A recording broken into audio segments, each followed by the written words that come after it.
Jakie są koszty użytkowania 10-letniego kampera? Kolejna awaria w kamperze, ogrzewanie. No i przychodzi dzień, w którym zapaliła się kontrolka od poduszki powietrznej. Przynajmniej nie było mi do śmiechu wtedy, kiedy trzeba było to naprawić. Podliczyłem te koszty i wiecie co, aż się przestraszyłem. Tutaj było zrobione takie kolanko i się woda załamywała i stała. Robił się taki syfon.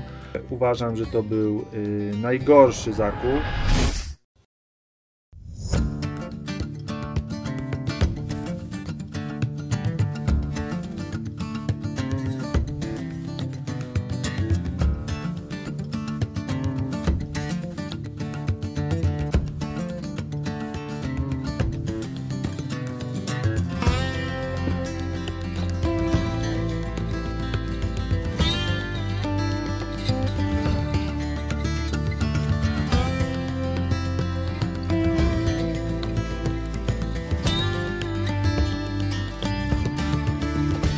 Dzień dobry, witam wszystkich w kolejnym vlogu. Ja nazywam się Łukasz, a jesteście na kanale Camper Go.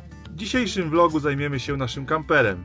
Jak mogliście zobaczyć na miniaturce, postanowiliśmy sprzedać naszego kampera. A dzisiaj chcę wam powiedzieć, jakie ponieśliśmy koszty posiadając tego kampera przez jakieś 1,5 roku oraz dlaczego go sprzedajemy. Vlog ten będzie podzielony na dwie części. W pierwszej części opowiem o kosztach, jakie ponieśliśmy w tym kamperze, co się zepsuło, jakie mieliśmy awarie, gdzie pojechaliśmy, ile kilometrów zrobiliśmy oraz jakie koszty ponieśliśmy użytkując tego kampera.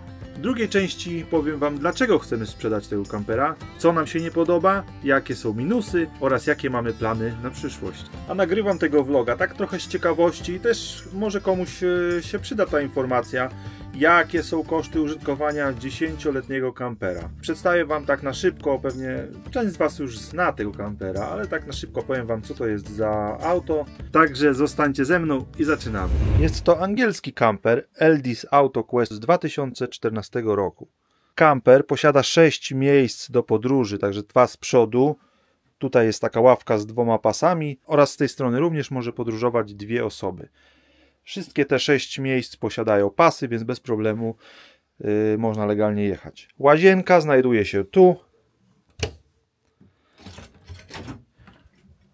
Jest to łazienka z prysznicem już zintegrowanym. Tutaj jest kran, wyciąga się go. Te drzwi zamykają się, odgradzając toaletę, żeby nie pochlapać, a tu jest brodzik pod tym dywanikiem, także prysznic również można wziąć. Tu jest szafa, no i z tyłu jest łóżko, taka kanapa w kształcie U, którą rozkłada się jako łóżko. Telewizor, no i szafeczki dookoła.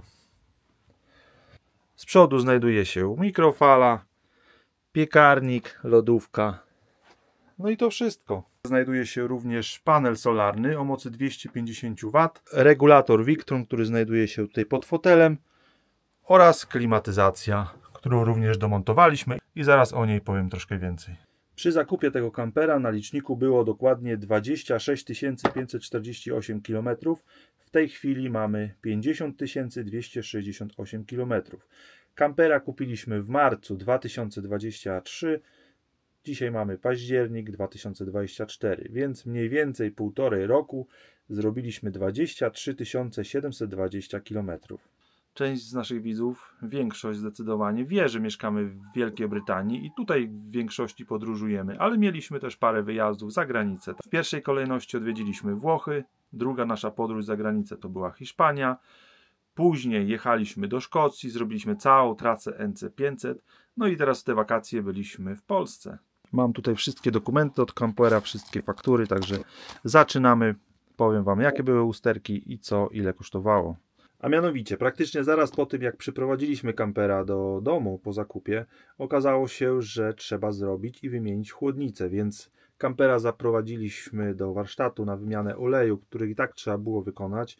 Został wymieniony olej, wszystkie filtry, została napełniona klimatyzacja, bo trochę słabo chłodziła i została wymieniona chłodnica wraz z płynem chłodzącym. Koszt to jest 463 funty, czyli na złotówki. Będę Wam mówił ceny w złotówkach, może przeliczając tak średnio po kursie funt na złotówki 5,18 wychodzi 2400 zł, więc to był pierwszy koszt zaraz praktycznie po przyprowadzeniu kampera do domu.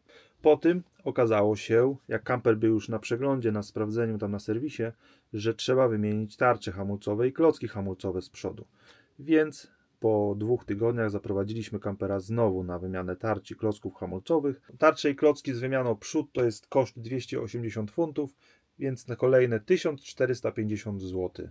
Po tym jak sprawdziliśmy stan techniczny auta, czyli takie mechaniczne rzeczy zewnętrzne, przyszedł czas na sprawdzenie wnętrza, czyli kampera zaprowadziłem do warsztatu, gdzie zajmują się naprawą kamperów, sprawdzeniem, i tam zrobiliśmy tak zwany habitation check, czyli sprawdzenie tego środka całego, tych wszystkich urządzeń, sprawdzenie czy nie ma wilgoci w tym kamperze.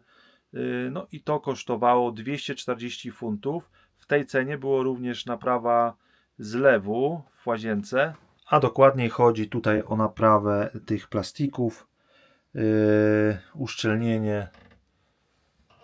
Także taka drobnostka, no ale też zostało to doliczone do tej kwoty. Czyli dochodzi 240 funtów, 1243 zł. Kiedy kupiliśmy kampera, mieliśmy w zestawie tutaj 2 zwykłe butle gazowe, ale postanowiliśmy zakupić jeszcze jedną butlę, tak zwanego Safe Filla. A jest to odpowiednik znanego wszystkim dobrze w Polsce Gazbanka. Także jest to butla, którą można po prostu uzupełniać na stacji benzynowej i z niej bardzo dużo korzystaliśmy. To butlę kupiliśmy na eBayu angielskim, jest to 7,5 kg butla, kosztowała 199 funtów. Czyli na złotówki 199 funtów, 1030 zł. Następną rzeczą, którą kupiłem, to już nie była awaria, ale jako dodatkowe zabezpieczenie, był taki zamek Fiammy. Tutaj na kluczyk zamyka się, blokuje on otwarcie drzwi, także zawsze to trochę bezpieczniej. A jest on zamocowany po prostu na śrubach tutaj do ramy drzwi. Koszt tego zabezpieczenia 59 funtów. Kolejną rzeczą, która się już po prostu zepsuła, ona była zepsuta już od razu po zakupie, był ten zamek, ta klamka dokładnie. Ją trzeba było wymienić, dlatego że po prostu drzwi się nie domykały, a połamane były w środku takie plastikowe uchwyty, więc już z tym nic się nie dało zrobić. Koszt klamki 36 funtów, czyli 186 zł. Kolejna awaria w kamperze, ogrzewanie. Było tak, że po ustawieniu ogrzewania na gaz po prostu włączało się, zapalała się zielona kontrolka i za chwilę się ogrzewanie wyłączało. Całe to ogrzewanie już było wymieniane, ale przez poprzedniego właściciela, praktycznie było jeszcze na gwarancji, ale warsztat, który to wymieniał, no był gdzieś daleko w Anglii, już tam nie jechaliśmy na sprawdzenie, więc oddałem tego kampera do serwisu karawaningowego, tutaj u nas niedaleko, gdzie wcześniej tego kampera oddawałem na naprawę właśnie i na przegląd. Te 2 rury tutaj, co wychodzą z ogrzewania, jedna rura zasysa powietrze czyste tutaj do tego pieca, a drugą wylatują spaliny. Problem był taki, że ta rura od spalin była tak w górze, praktycznie zaraz obok tej, i podczas tego, gdy padał deszcz albo się jechało po prostu w jakichś mokrych warunkach lub myło się kampera, część z tej wody w tą rurę wpływała, ponieważ tutaj było zrobione takie kolanko i się woda załamywała i stała. Robił się taki syfon i po prostu powietrze nie mogło wylatywać z tej rury i wyłączało się ogrzewanie. No i ta awaria, niby błaha, kosztowała nas 219 funtów w angielskim warsztacie, czyli 1134 zł. Kolejną rzeczą, którą zamontowaliśmy, ja zamontowałem w tym kamperze, to są te dywany. Nie są to dywany kupione, gotowe, wycięte już, tylko ja kupiłem po prostu taki nowy karpet na marketplace, na Facebooku. Nowy karpet, ale po prostu to są takie ścinki, które zostały. Koszt to jest 60 funtów na cały kamper. No i 60 funtów to jest 310 zł. Z rzeczy, które dołożyliśmy, wcale ich nie musieliśmy montować, to była ta klimatyzacja. Jest to klimatyzacja Compact Aventa Plus, którą zamontowaliśmy jadąc na pierwsze nasze wakacje w ciepłe kraje, to były Włochy. Obawialiśmy się, że po prostu będzie bardzo gorąco, nie wytrzymamy. No i zdecydowaliśmy się na montaż tej klimatyzacji. Klimatyzacja ta posiada pilota, można nią sterować po prostu z daleka. Jest to podstawowa wersja bez funkcji ogrzewania, bo niektóre jeszcze mają funkcję ogrzewania. Klimatyzacja kosztowała nas 1995 funtów, co daje 10 334 zł. Tak na marginesie uważam, że to był najgorszy zakup, ponieważ raz, że był bardzo drogi, a po drugie nie korzystaliśmy aż tak często, żeby płacić aż tyle za tą klimatyzację, więc gdybym teraz to robił, nie montowalibyśmy już tego. No i dalej jeździmy sobie, wszystko jest fajnie, pięknie, cieszymy się kamperem. No i przychodzi dzień, w którym zapaliła się kontrolka od poduszki powietrznej. Kontrolka świeciła się na desce w kolorze czerwonym. Po sprawdzeniu, szczytaniu błędów okazało się, że jest uszkodzony taki moduł od poduszek powietrznych. On znajduje się tam. Cały proces wymiany możecie zobaczyć na naszym kanale. Jest tam zrobiony specjalny vlog i pokazałem, jak to wymieniłem. Po szczytaniu błędów okazało się, że te błędy są typowe dla tego modułu. Trzeba było ten moduł zdemontować. Nie jest to jakieś skomplikowane, więc ja go wymontowałem. Znalazłem aukcję na Allegro. Wysłałem i tam mi to naprawili. Naprawa modułu kosztowała 126 funtów, czyli 652 zł. Przyczyną uszkodzenia tego modułu poduszek powietrznych był spadek napięcia na akumulatorze samochodowym, dlatego też akumulator od razu automatycznie też został wymieniony. Akumulator kosztował 75 funtów, co daje 388 zł. Doszło również badanie techniczne, tak zwane MOT, koszt około 50 funtów, znowu dochodzi 250 zł. No i znowu sobie jeździmy. Pojechaliśmy na wakacje do Włoch i we Włoszech nam się włamali. Też vlog jest na kanale, więc można zobaczyć. Połamane zostały te dwa uchwyty.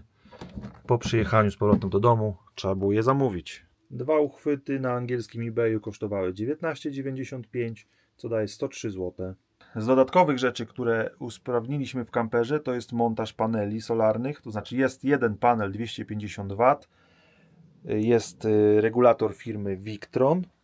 Montaż całej instalacji, czyli tego regulatora, wszystkich kabli. Jest też zamontowane takie urządzenie, tutaj taki separator, który po prostu ładuje akumulator silnikowy.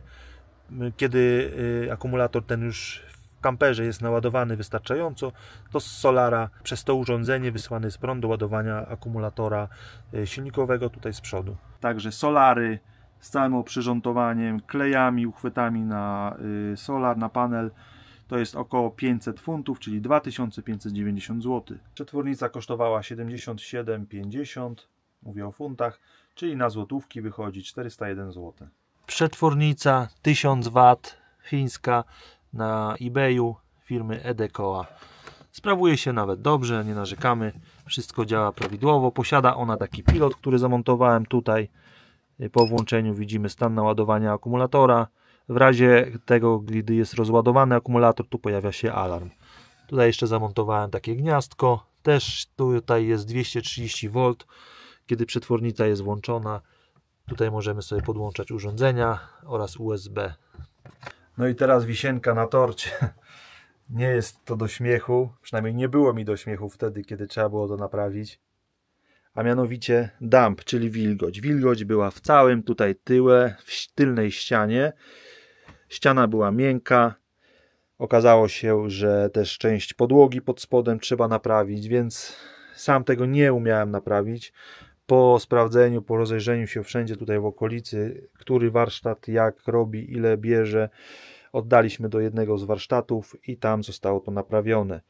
Tak jak widać, została wymieniona ta ściana, tutaj na całej po prostu długości tyłu, ta wykładzina, część podłogi pod spodem. Zostały też wymienione wszystkie uszczelnienia tutaj i dookoła kampera i też na każdym z tych wejść do kampera. Tak samo na wlewie od wody, tutaj na pokrywie od akumulatorów też. No i z drugiej strony. No i uwaga, koszty 3800 funtów, więc na złotówki naprawa ta kosztowała nas 19 684 zł. Czyli wychodzi na to, że mniej więcej to są wszystkie koszty, które ponieśliśmy w naprawę tego kampera. Jeżeli o czymś zapomniałem, to pewnie to są jakieś drobnostki, których nawet nie zanotowałem albo nie mam faktury. Ale tak mniej więcej to wychodzi. Dużo? Moim zdaniem bardzo dużo. I naprawdę trzeba to przemyśleć, kupując używanego kampera.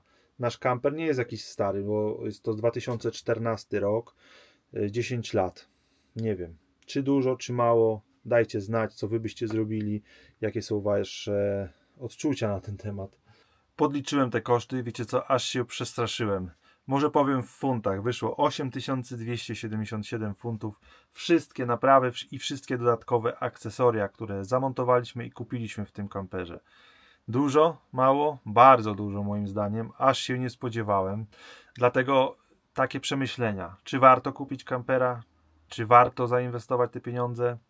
Nie wiem. Mam mieszane uczucia teraz moim zdaniem, bo można by było tego kampera wynajmować. Jeżeli ktoś dużo nie podróżuje, to chyba no raz na jakiś czas warto wynająć i się zastanowić, czy wam się to spodoba, bo koszty, jak widzicie, są niemałe.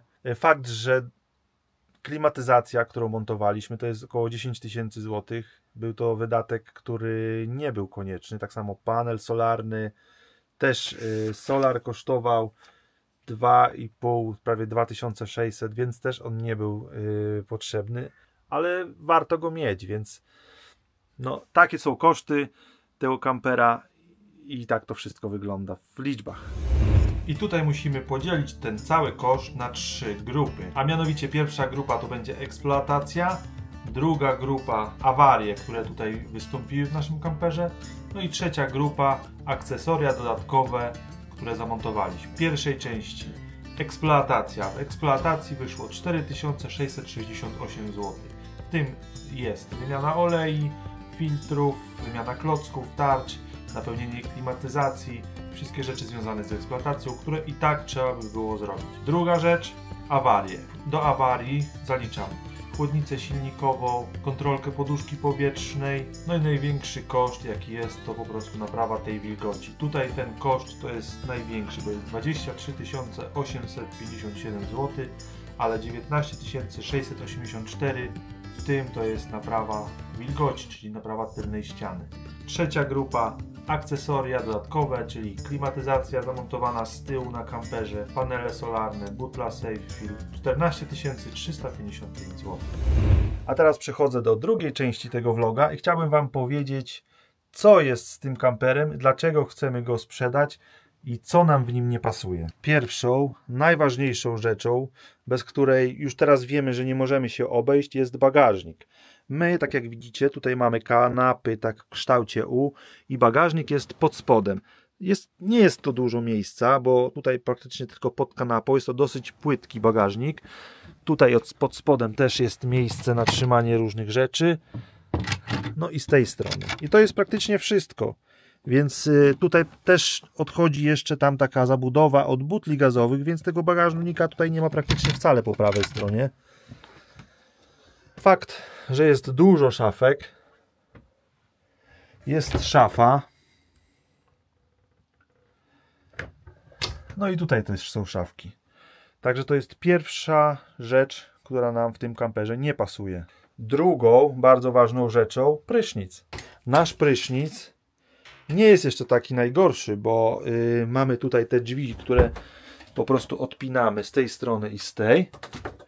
I możemy się odgrodzić od toalety. Już to pokazywałem wcześniej kiedyś. I tutaj jest ten brodzik. Pod tym dywanikiem jest brodzik. Normalny jest odpływ.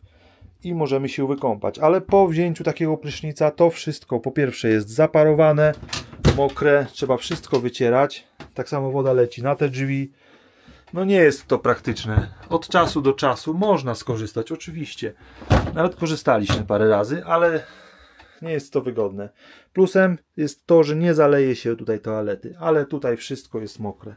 Także to jest kolejna rzecz, która nam nie pasuje w tym kamperze. Trzecia rzecz, kamper jest powyżej 3,5 tony, więc jadąc na przykład do Polski, jak jechaliśmy teraz, z samej góry Polski na dół do rodziców, gdzie mieszkają tam na południowym wschodzie, na Lubelszczyźnie, musieliśmy zapłacić viatol, czyli etol. Też są to dodatkowe koszty niepotrzebne. Dużo ograniczeń jest też w różnych europejskich krajach, jak Francja, Hiszpania. Wszędzie jest do 3,5 tony, więc tam też trochę czuliśmy się ograniczeni jeżdżąc tym kamperem. W Anglii nie mamy tego problemu, bo tutaj wszędzie jest ograniczenie praktycznie do 7,5 tony. Także tutaj tego nie odczuwamy, ale największym problemem jest jazda do Europy. Czwarta rzecz to łóżko. Kaja tutaj nie chce za bardzo spać. Zawsze woli rozłożyć te dolne tutaj łóżko, bo to też się rozkłada na dwie osoby. Woli spać tu. Z łóżkiem też jest problem, może nie tak duży jak z bagażnikiem, ale jest taki problem, że po prostu trzeba go zawsze rozkładać. Fakt, można go rozłożyć i jeździć z rozłożonym, ale jest to jakieś utrudnienie, więc to łóżko też nam przeszkadza. W następnym kamperze, jaki chcemy mieć, to będzie łóżko na pewno takie rozłożone na stałe, na podwyższeniu, a pod spodem będzie bagażnik. Kolejną rzeczą są nierozkładane te fotele, więc tutaj naprawdę dużo tej przestrzeni się marnuje. Tutaj jest ta ścianka i oparcie, które jest połączone na stałe. Nie ma możliwości obrotu, więc kamper, który my byśmy chcieli mieć, jest z kanapą taką tutaj z tyłu, stolikiem i te dwa przednie fotele, żeby się obracały. Moim zdaniem to jest zbędne. No i też trzeba uważać na wysokość w tym kamperze, bo jest to kamper z alkową. Wysokość to jest około 3,20 m, także też trzeba uważać na mosty. Jednak kamper troszeczkę niższy to jest zawsze większa swoboda w podróżowaniu. Także widzicie, kamper jest doinwestowany, wszystko jest naprawione, zrobione, naprawdę jest gotowy do jazdy. I my wystawiliśmy tego kampera na sprzedaż. Szczerze mówiąc, już jest wystawiony około 3 tygodni i na razie zbytnio odzewu nie ma. Też jest zły czas teraz na sprzedaż tych kamperów. Na pewno na wiosnę byłoby łatwiej. Ale co zrobić? No my chcemy go sprzedać teraz. Tak samo cena nie jest najniższa, bo sami widzicie, ile pieniędzy jest włożone. I powiem szczerze, że jeżeli nie sprzedamy tego kampera za mniej więcej tyle, co chcemy, to zostawimy go i będziemy jeździć. Ale tak jak mówię, parę rzeczy nam tutaj przeszkadza, trochę rzeczy nam nie pasuje. Wyszło to z czasem, po jakimś czasie użytkowania. Te rzeczy na początku nie były dla nas tak mocno istotne. Więc zobaczymy. Kamper sprzeda się, to się sprzeda. Jeżeli nie, to nie. A ja kończę tego vloga. Mam nadzieję, że się podobał. Jest to też taka, może nie przestroga, ale warto wiedzieć, jakie mniej więcej są koszty użytkowania tego kampera. Nie jest to tania zabawka. Wiadomo, tutaj jeszcze wszystko może się wydarzyć. To jest używany kamper, więc warto przemyśleć zakup kampera, jeżeli komuś to pasuje. Fakt, sporo tych rzeczy też można by było zrobić samemu. Ja po pierwszych tych dużych fakturach, które płaciłem, też montowałem solar na przykład sam, więc mnie kosztowały to tylko części. Gdybym miał jeszcze zapłacić za robociznę, praktycznie byłoby jeszcze drugie dodatkowe 500 funtów, więc no, co się da, to robię sam. Jeżeli czegoś nie umiem, wtedy jadę do mechanika, bo koszty, jak widzicie, są spore. Kamper jest wystawiony, my pomału rozglądamy się za nowym kamperem, taki jak nam pasuje, ale jak mówiłem wcześniej, na razie nie udało się jeszcze sprzedać kampera, jest wyczyszczony, przygotowany do sprzedaży. Zobaczymy, jak to wszystko się potoczy. W międzyczasie jeździmy, oglądamy, więc zabierzemy Was ze sobą któregoś dnia. Pokażemy, jak wyglądają te kampery w naszej okolicy, gdzie można je kupić. Powiem szczerze, że ja wolałbym kupić kampera prywatnie, ale są też plusy i minusy. Na pewno będzie troszeczkę niższa cena. Minusem jest to, że można trafić na jakieś ukryte wady. Kupując kampera od dealera, zawsze jest jakaś gwarancja. Dlatego ja też preferuję sprzedaż naszego kampera prywatnie, ale można by było go oddać do jednego z którychś tych komisów, które tutaj są w naszej okolicy z kamperami, ale myślę, że wartość tego kampera, wiem, bo już mniej więcej dowiadywałem się, ile oni byliby w stanie zapłacić, to jest około 60-70% tej ceny, która ja chcę, więc sporo jest do stracenia. Jak widzicie, my sporo też zainwestowaliśmy w tego kampera. Próbujemy go sprzedać prywatnie. Zobaczymy, może będzie trzeba poczekać do wiosny, nie wiadomo. Na pewno wtedy będzie lepszy okres na sprzedaż, ale zobaczymy, zaryzykujemy. Na razie kamper stoi, my na razie nigdzie nie wyjeżdżamy, ale już mija, tak jak mówiłem, mija 3 tygodnie i trochę nas korci do wyjazdu, więc jeżeli nie będzie dużego zainteresowania, to ogłoszenia niech dalej będą na internecie, a my chyba po prostu zapakujemy z powrotem część rzeczy, które mieliśmy i chyba gdzieś pojedziemy. Ale z drugiej strony patrząc, jeżeli chodzi o zakup od dealera, to porównując te wszystkie koszty, które my ponieśliśmy na naprawy różne w tym kamperze, które trzeba było wykonać na własną rękę, bo też kupiliśmy tego kampera od prywatnej osoby. Nie wiem, czy nie warto dołożyć trochę więcej, kupić kampera od dealera, tam zawsze jest gwarancja.